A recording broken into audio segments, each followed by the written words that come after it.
আচ্ছা, আপনারা কোঅপারেট করেন, আপনারা শান্ত হবে না, আপনারা আস্তে আস্তে করেন। আমি আছি, ইনশাল্লাহ আছি, আপনাদের কথা শুনবো এবং বলবো ইনশাল্লাহ। জি, আপনাদেরকে ধন্যবাদ জানাচ্ছি। আমাদের কাছে দুইটা তথ্য আসছে, আমরা মনে করছি মিডিয়ায় জানা দরকার।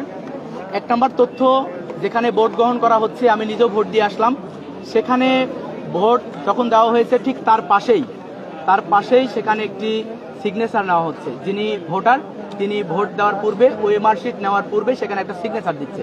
তো আমাদের কাছে তথ্য আসছে নির্বাচন কমিশন প্রথমের দিকে যে ভোটগুলো গ্রহণ করেছে, এই ভোটগুলো গ্রহণ করার পরে সে সকল ভোটারদের সিগনেচার নেওয়া হয়নি।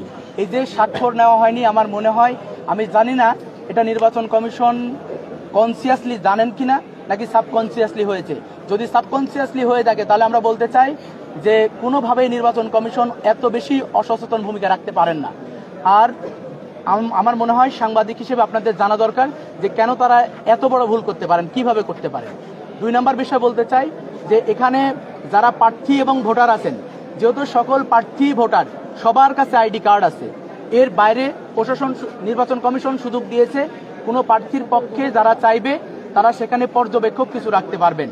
তো আমরা লক্ষ্য করেছি কোনো ধরনের কার্ড ছাড়া বিশ্ববিদ্যালয়ের শিক্ষার্থী না, আমরা স্পষ্ট চিনি তাদেরকে, কার্ড ছাড়া ঘুরে বেড়াচ্ছে। কার্ড দুই স্তরে সম্ভবত গেছেন, তার মধ্যে যারা আছেন পর্যবেক্ষক, আপনারা যারা সাংবাদিক, বিশেষ করে যারা পর্যবেক্ষক তাদের কাছে কার্ড আছে, কার্ড নেই যারা, আমার মনে হয় সাংবাদিক হিসেবে আপনাদেরও দায়িত্বের অন্তর্ভুক্ত এবং আইন শৃঙ্খলা বাহিনী এটা খুব গুরুত্বপূর্ণভাবে দেখা দরকার। এটা খুবই গুরুতর অভিযোগ। আমরা চাই কোনো রাজনৈতিক ছত্রছায়ায় কেউ যেন কোনোভাবেই কার্ড ছাড়া প্রবেশ করে কোনো ধরনের অস্থিতিশীল পরিস্থিতি তৈরি করতে না পারে। এই দুইটা অভিযোগের ব্যাপারে আমরা জানিয়ে রাখলাম। আশা করি নির্বাচন কমিশন দ্রুতই পদক্ষেপ গ্রহণ করবে।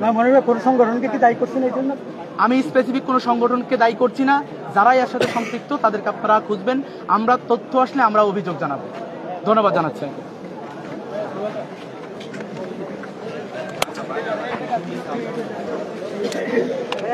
আপনারা ইতিমধ্যে জেনেছেন যে ইব্রাহিম হোসেন রনি উনি যেই অভিযোগ দিয়েছেন নির্বাচন কমিশন অফিসের যে ওনাদের যে দায়িত্বহীনতার একটা অভিযোগ তিনি ইতিমধ্যে প্রদান করেছেন। নির্বাচন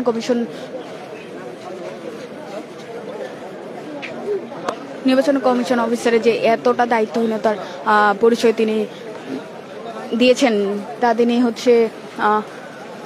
তা নির্বাচন কমিশন অফিস কর্তৃক তিনি আশা করেননি। এটাই ছিল আইটি ফ্যাকাল্টি থেকে, ভোট কেন্দ্র থেকে এখন পর্যন্ত সর্বশেষ যে নিউজ।